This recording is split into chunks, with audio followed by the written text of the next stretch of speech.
Wow, welcome to the show. Hey guys, how you doing? Hi. Good. How are you doing? I'm doing very well. Happy Mother's Day weekend. Thank you. Thank you. Even though I'm not a mother. I'll take it. I'll take it, yeah. Yeah. So you are a bizarrist. And Yes. we saw a little bit of footage.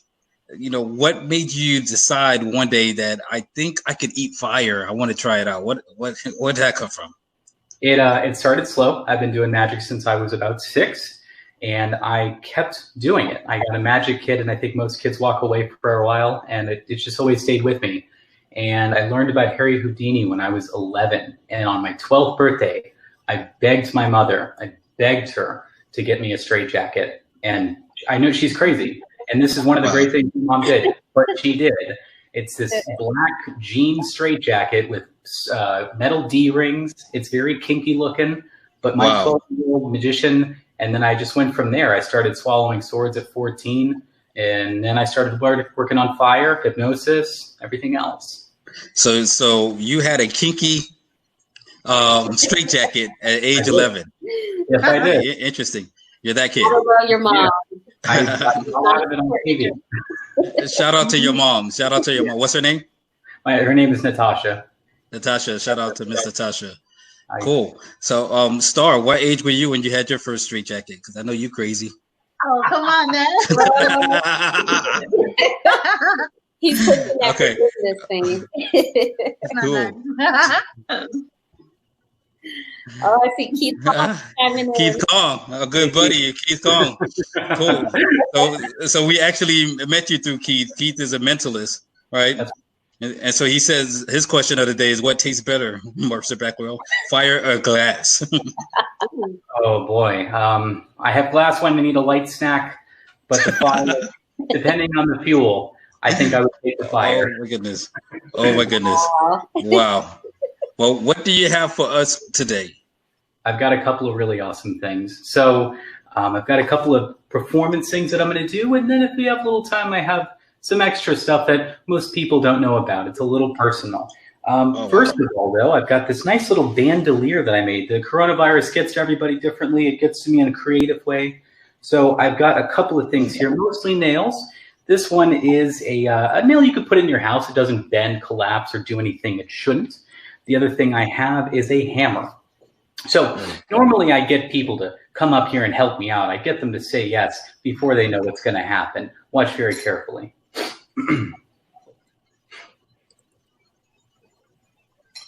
Oh, no. Oh no. Oh. Is this really happening? So, nice and close so you guys can see this real clear. That's wonderful. Okay. Oh, wow. Oh, my goodness. Wow.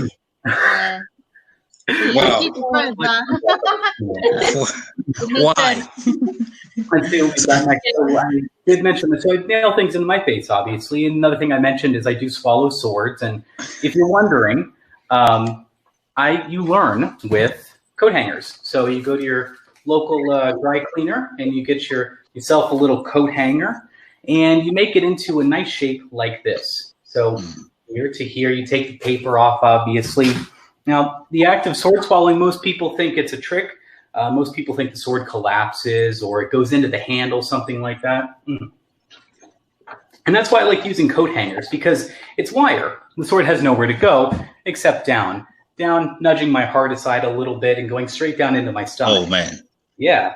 Fun fact, this is about 18 inches. If I get to around the 24-inch mark, I can poke the bottom of my stomach and it feels hungry right in that spot. Oh, my goodness. So let's start and go ahead and get this down. You got to make sure you have good lubrication. The stance is also very important. Very good. All right.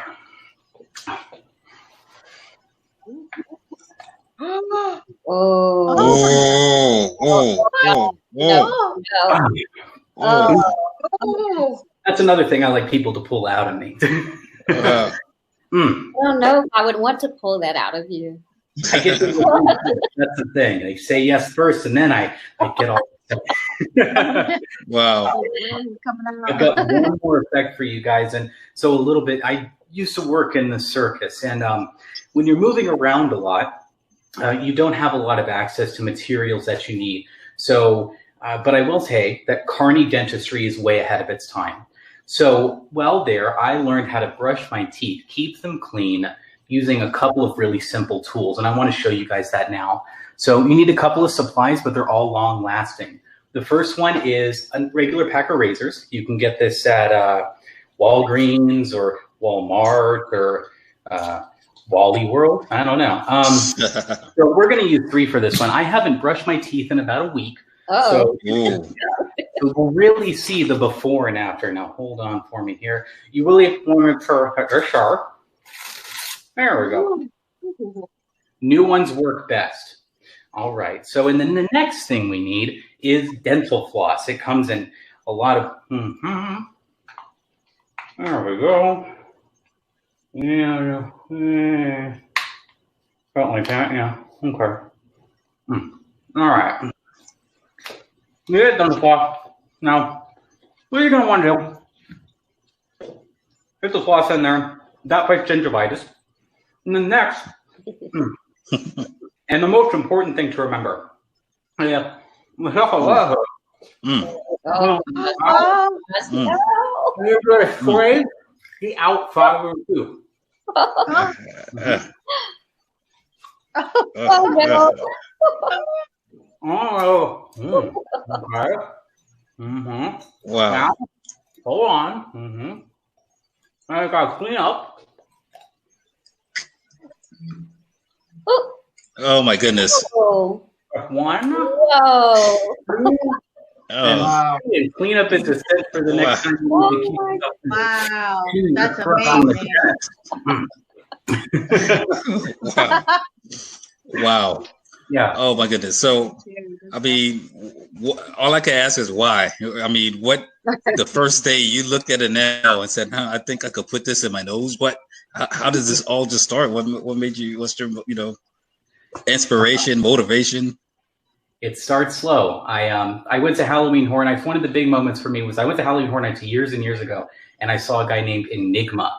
And he did things like sword swallowing, and he took an angle grinder to himself. And so I got inspired to do that. And what people don't realize is sideshow stunts like these are a dying art. There's not many people left that do them. So that's something that keeps me interested. And the more that you investigate, the more people that you find that do it, which are very, very few. You get this information that's sort of passed down. Not a lot of it is written. Not a lot of it is taught. If you ever want to learn, you usually have to find a mentor or somebody who can already do it. Okay. Wow. It's insane, man. But, kudos to you. Thank you for doing that. Thank you for being a part of the show. Did you have anything else? You said you had one more? Yeah. Was that the last one? Yeah, sure. I want to see. Tron, you want to see it? Yeah, let's do it. Let's see. Now, you guys, I got to say, this isn't a stunt. This isn't magic. What people don't know, but is very, tangent to my shows, is that I collect oddities. And I got a couple here just for you guys to look. I keep them in my house, but one day I'd really like to take them on the road with me. So I have a couple here. The first one I ever got was I went to Haiti. And I was about 13, and I was doing magic for the locals there, and they take magic very seriously. So they were really reacting and freaking out, and I thought, wow, I must be doing really good. Paganism is very strong there. So they were a little more scared than they were impressed, I would say. After I finished a trick, one of the women there pushed their way through the crowd and came up to me, and she pushed something in my chest, and she said, if you ever come back here again, you are going to be cursed for the rest of your life. And she pushed me and told me to run away as far as I could. And so I looked at what she gave me, and it was this. And this is a wire bracelet, and affixed to it is children's teeth. Oh. So, yeah, isn't that nuts? 10 or 15 there. And that's the first one I got, and I just thought it was so interesting. People say they feel like a weird energy. That's not my scene, but that's, I've always had this. The next thing I ended up getting, let's see here, is Huey and Louie. No, what? A two-headed duck, and they're friends. They get along just fine. They sit here in this little glass. I got these guys a couple of years ago. These are my personal, I love these guys. Next is, you guys might really like this one. I actually didn't go to Zimbabwe, but a good friend of mine did, and he brought back this zebra tail whip. It's actually zebra material, and then it has a nice carving here and a sinewy handle. Yeah. Wow. So I keep this hung on my wall. I try to keep it in really nice condition, but it's amazing to feel, and the carving, it's absolutely beautiful. Do we want to know who you whip with that? Oh, okay. We will ask. Now, the last thing I have for you guys is it's another favorite of mine, and just because of where it comes from. So you guys might recognize this. This might look rather familiar. Everybody has one of these. Yeah. This is a human tibia, also known as a shin bone. So if you look here, this is right about where your kneecap is, and then your femur sits right there. And then on the opposite end, that's where your ankle goes. So the tibia is connected to the ankle bone and the femur. Yeah. So that's another favorite that I have. I've been collecting for years, and I can't wait to see the next thing that I get. Wow. That's crazy. Well, thank you for sharing that stuff with us. Very definitely very interesting. Thank you so much. So your buddy Keith had a couple of comments and a question. So he said, would you go back there? Would you go back to Haiti after being cursed? I'm not superstitious, but I gotta say, that has me kind of scared. You know, do I bring the bracelet with me? Do I leave it at home? Do I have it examined? I would really think about it. Wow. Okay. And then he says, first kinky straitjacket and now whips. Yes. So there's an evolution, I guess. There's an evolution happening with that. My performance gets more extreme, and so do my kink objects. Wow. So Mercer, before we let you leave, I have to ask you our question of the day. What valuable lesson did you learn from your mother? From my mother. Wow. I mean, a lot. She's my mom, you know. But one thing that I can say that really stood out, and it still does to this day, when I was young, it was just me and my mom against the world a lot of the time. And we moved around, and we're always looking for something better. And we didn't have a lot. And it took me a really long time to look back and realize this, but one of the most important things that she ever taught me by example was resilience.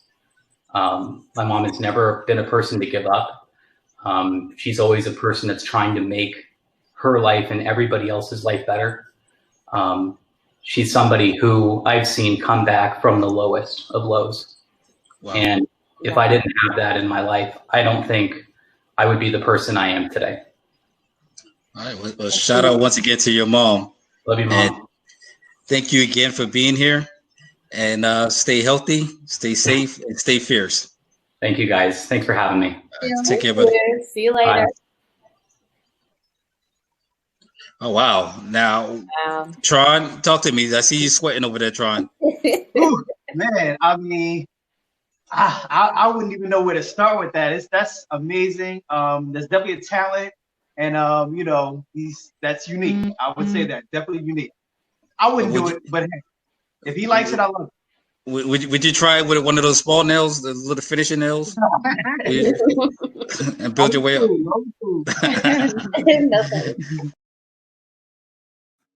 Thanks for watching. You can catch us live every Friday at 6 o'clock. And don't forget to subscribe and hit that notification button. Stay healthy, stay safe, and stay fierce.